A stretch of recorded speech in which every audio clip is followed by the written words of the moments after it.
Fala galera, eu sou o Arquiteto de Cloud e sejam todos muito bem-vindos. No vídeo de hoje nós vamos falar sobre failover em Aurora Postgre, boas práticas, validação e arquiteturas e estratégias. Então se você trabalha com Aurora Postgres ou se você pretende trabalhar com Aurora Postgres em algum projeto, não deixe de assistir esse vídeo que está muito legal. Então, bora lá?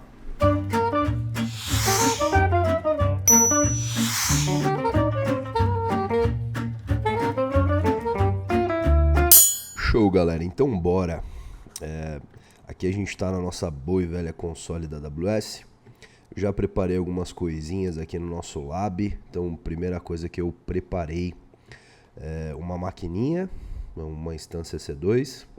A gente vai acessar ela via Systems Manager. Então, eu já estou logado aqui na nossa maquininha. Se você não sabe como que a gente consegue criar uma máquina dentro da AWS e acessar aqui pelo browser, né? Então, estou aqui na máquina, bonitinho. Se você não sabe como fazer isso, a gente criou um vídeo. O vídeo é Nunca Mais Vou Criar um Bastion Host. E recomendo que vocês dêem uma olhadinha aí no vídeo para que vocês entendam como que a gente criou essa máquina. Tá? Essa aqui é uma instância C2, ela está preparada para mim. Já fiz todos os preparativos. A gente está acessando via Systems Manager, então só para mostrar para vocês. A gente acessa o serviço do Systems Manager, clicamos em Fleet Manager, selecionamos a instância que a gente quer conectar, viemos em Node Actions, Start Terminal Session. Ele vai abrir um terminalzinho do jeito que eu tava. Legal? Mas já estou com ele aberto aqui, vamos embora. Então, show. Qual que é o ponto principal? A gente preparou essa maquininha aqui, EC2, simplesmente para rodar um script de Python que eu deixei aqui preparadinho para a gente conseguir fazer o teste. Legal? Se você que está assistindo esse vídeo agora gostaria que a gente disponibilizasse esse script de Python no GitHub do Café com Cloud, deixa um comentário aqui falando, Léo, gostaria do script. E aí, se bastante gente pedir, se fizer sentido, né, se for ajudar alguém, a gente sobe esse script aqui no GitHub do Café com Cloud e eu deixo como comentário pinado desse vídeo esse script. É um script bem simples, fim do dia que eu estou fazendo, estou importando algumas bibliotecas, estou aceitando alguns argumentos na minha linha de comando, né, como o endpoint do cluster, a senha, o usuário de conexão. Algumas variáveis que eu estou setando, variáveis globais. Aqui eu faço um loop conectando na instância, fazendo um select. Esse select vai me dizer se eu estou num writer endpoint ou num reader endpoint do Aurora. Eu já vou ali para a console do Aurora para mostrar para vocês um pouquinho melhor ali na console o que é um writer, o que é um reader, enfim. Então ele faz uma validação. Eu estou conectado no writer? Legal. Estou conectado no reader? Legal. E aí ele mostra para mim quando que eu estou conectado no endpoint de escrita, ele mostra para mim ali, olha, você está conectado no endpoint de escrita, bacana. Quando a gente faz um failover, a gente vai transformar outra instância no endpoint de escrita. Então o que esse carinha faz? Ele faz um sleep de 1 em 1 segundo, tá aqui, né? Time sleep, um script Python bem simples de 1 em 1 segundo. Ele vai se conectar no nosso banco e fazer esse select. E aí vai mostrar pra gente ali na console propriamente dito. E é um tratamento de erro bonitinho, enfim. Esse é o script de Python, bem straightforward, bem simples, bem tranquilo. Qual que é a ideia? A ideia é que a gente execute esse script de Python. E eu já vou deixar ele rodando aqui só para vocês entenderem qual que é a saída desse carinha. Legal. Então o que eu fiz? Obviamente eu vou deixar o endpoint usuário e a senha como variável de ambiente, né? Para não mostrar para vocês o endpoint usuário e a senha. Mas no fim do dia a gente está conectado na instância, né, Database 3 e Instance 2. Ela está com a role de writer e essa aqui é a versão do Postgre que está rodando em cima dessa instância. Falando do ambiente de instância, a gente vem aqui no Database 3, que é o cluster que eu já deixei criado para esse laboratório. Ele é um cluster regional, legal. Dentro do Aurora Postgre a gente tem a possibilidade de criar clusters globais, um global cluster, onde você consegue fazer mais de uma região. E agora a gente tem a feature do Managed Failover, então eu consigo criar outras regiões de Aurora Postgre fazer o failover para essa outra região e o failback para a região original. Então uma feature bem legal. Mas enfim, voltando aqui no nosso cluster, Database 3 é o nosso cluster, esse cara tem duas instâncias, uma instância de leitura, uma instância de escrita e uma instância de leitura. E esses dois carinhas têm o mesmo tamanho, legal? Não é um pré-requisito que as instâncias tenham o mesmo tamanho. Na verdade, uma das formas sagazes de você conseguir, por exemplo, aumentar o teu node de escrita é justamente você adicionar um reader com uma capacidade maior e fazer um failover para esse reader. Então, no fim do dia, é uma forma de você conseguir, com downtime mínimo, fazer um scaling vertical ao invés do scaling horizontal. Mas aqui a gente está com duas máquinas do mesmo tamanho, é uma R5 XLarge, e eu vou explicar um pouquinho para vocês por que a gente está usando o mesmo tamanho aqui. Legal? Então, nosso script está rodando, está falando que eu estou conectado na instância 2 e esse cara está como um writer. Vamos forçar um failover aqui nesse cara, e aí, ponto importante, né? Poxa, Léo, como que eu consigo fazer um failover? Bem, a gente vai aqui pela console, no maior estilo ClickOps, não porque eu goste, mas acaba sendo mais claro para todo mundo que vai assistir o vídeo. Mas a gente pode fazer esse failover também via CLI, a gente também pode fazer esse failover via SDK. Então, meu próprio script de Python aqui maroto, eu poderia ter um outro script de Python que forçaria o failover da base. Enfim, várias formas de fazer. Mas aqui a gente vai mostrar na console porque é mais bonitinho, né? Actions, failover. Mas lembra que a gente consegue fazer tudo via código e essa é a maravilha da cloud. Então, vou vir aqui em Actions, failover. Ele vai perguntar para mim, você tem certeza que você vai fazer failover desse cluster? Sim, quero fazer failover. Cliquei aqui, ele vai voltar para a página inicial de databases e a gente vai voltar para o nosso script. O que está acontecendo? Eu mandei um comando para control plane do Aurora. Control plane do Aurora vai receber esse comando e falar, opa, o Léo pediu para fazer um failover, legal. Vai preparar ali os motores e submeter o comando de failover. Então é normal a gente ter esses segundos de delay entre eu clicar ali no failover e a gente ver realmente o que acontece com a conexão que está batendo no banco. Lembra, esse script é um loop de 1 em 1 segundo. Ele vai tentar se conectar no banco, executar um select e fechar o cursor.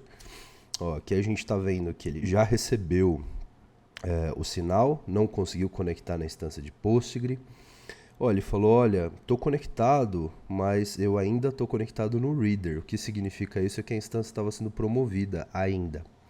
E aí, por fim, olha, failover completed, levou 9 segundos e eu estou conectado agora no Database 3 Instance 1, que está com a role de writer.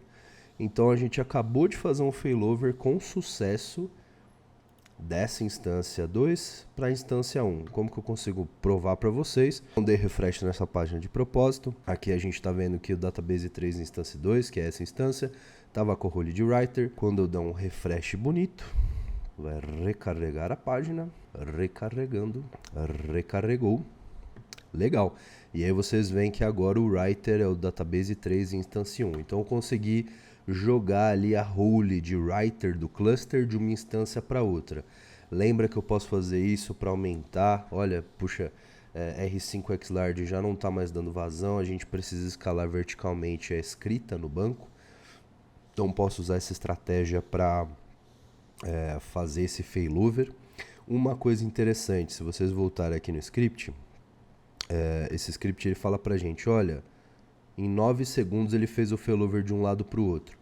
Aí fala, poxa, Léo, é um tempo baixo.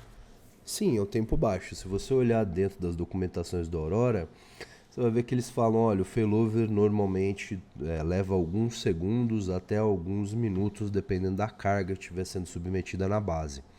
Aqui a gente está no ambiente super controlado para gerar uma carga no banco de dados. Não sei se vocês conseguem ver aqui, a gente está com 18% de CPU. Eu gerei uma carga aqui com PGBench dentro desse banco, uma carga bem baixinha mesmo, só para ter alguma carga conectada no banco, para tentar fazer esse cenário um cenário um pouco mais realista. Óbvio, se você tiver em um ambiente bem quente, com várias sessões conectadas dentro do banco, lembra que esse failover não vai demorar 9 segundos. Porém, existem algumas boas práticas que foram implantadas aqui nesse ambiente para a gente conseguir fazer em 9 segundos, que é essa documentação aqui, ó, boas práticas para Aurora PostgreSQL, para a parte de failover. Primeiro ponto principal, normalmente, ambiente on-premises, quando você precisa chavear, por exemplo, em um ambiente standby, um ambiente data guard, o que acontece? Você consegue fazer esse chaveamento, só que imediatamente depois do chaveamento, você vai ter um problema de performance considerável. Por quê? A buffer cache ou database buffers tá frio, tá vazio. Por quê? Eu não tenho transações rodando naquele nó, especificamente, naquele nó que recebeu a carga, eu não tenho transações sendo executadas. Então o que acontece? Meu cache está frio. Se o meu cache está frio, eu vou ter um problema de performance. Como que a gente consegue endereçar isso? Existe uma feature do Aurora Postgre que chama Fast Recover usando o Cluster Cache Management, que a gente chama de CCM, Cluster Cache Management. O que esse cara faz? Esse cara nada mais é do que um processo de background que fica aquecendo a memória do node que vai receber o failover. Então imagina que dentro de um cluster Aurora você tem um cenário de um node que foi configurado, ele está ali pronto para receber a role de escrita, a role de writer, e você tem um processo de background que fica aquecendo as áreas de memória para que esse node ele esteja mais apto a receber ali rapidamente a carga de aplicação e consiga devolver numa performance esperada, numa latência mais próxima à latência de produção. Então vou fazer um desenho bem simples aqui para vocês, só para exemplificar o que eu quero dizer. Legal. Então pense o seguinte, ó. E aí de novo, estou fazendo o desenho com o mouse, então sejam compreensivos. Legal?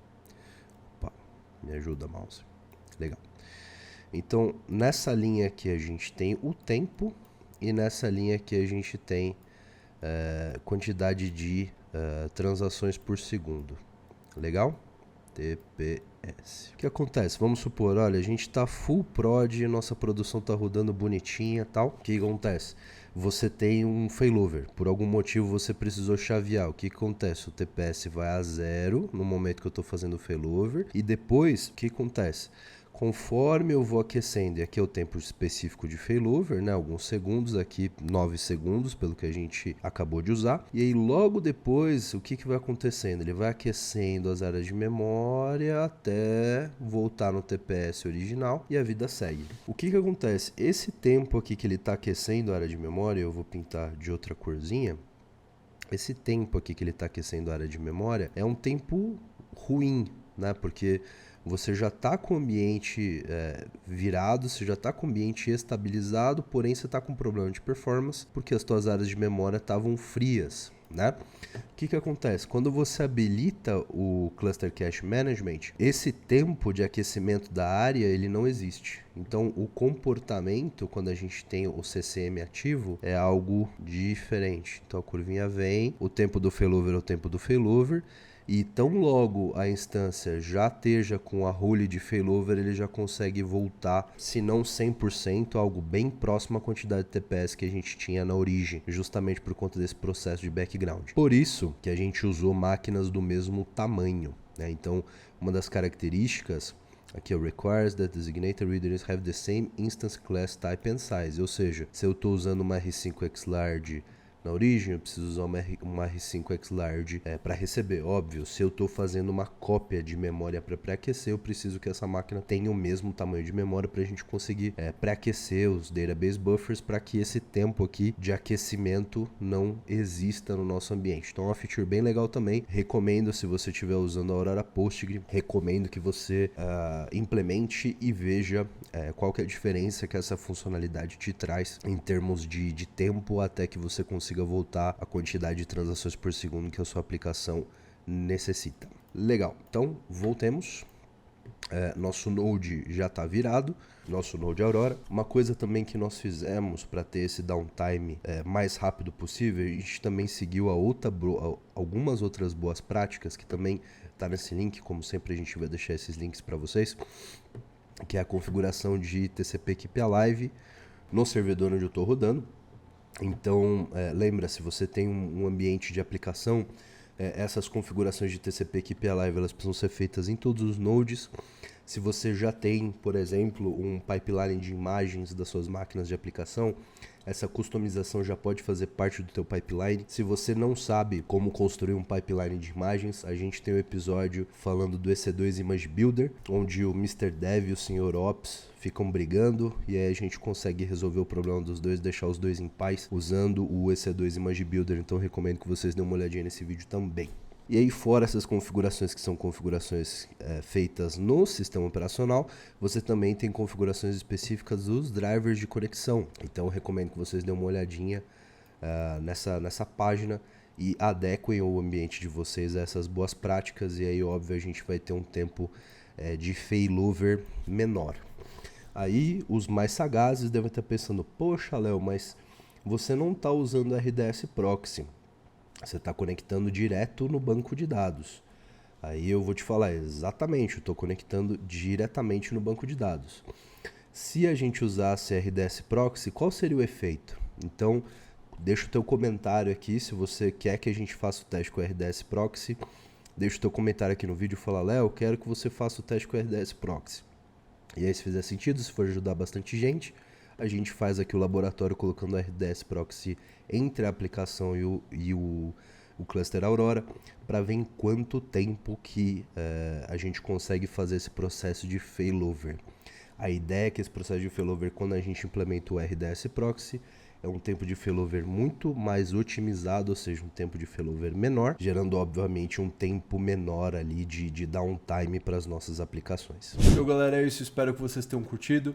Se vocês já usam Aurora Postgres, já sabiam de algumas dessas boas práticas, deixa aqui nos comentários, a gente quer ouvir. Não deixe de seguir o Café com Cloud nas redes sociais, nós estamos no Instagram, prontos ali a receber a sua interação quando a gente abrir um Café com Cloud Responde, a gente quer ouvir de vocês. Se você tiver curtido esse vídeo, deixe seu like, se você não tiver curtido, pode deixar seu dislike, sua crítica construtiva aqui embaixo, a gente quer melhorar o Café com Cloud sempre. Muito obrigado pela atenção de vocês e a gente se vê no próximo episódio do Café com Cloud. Valeu, falou!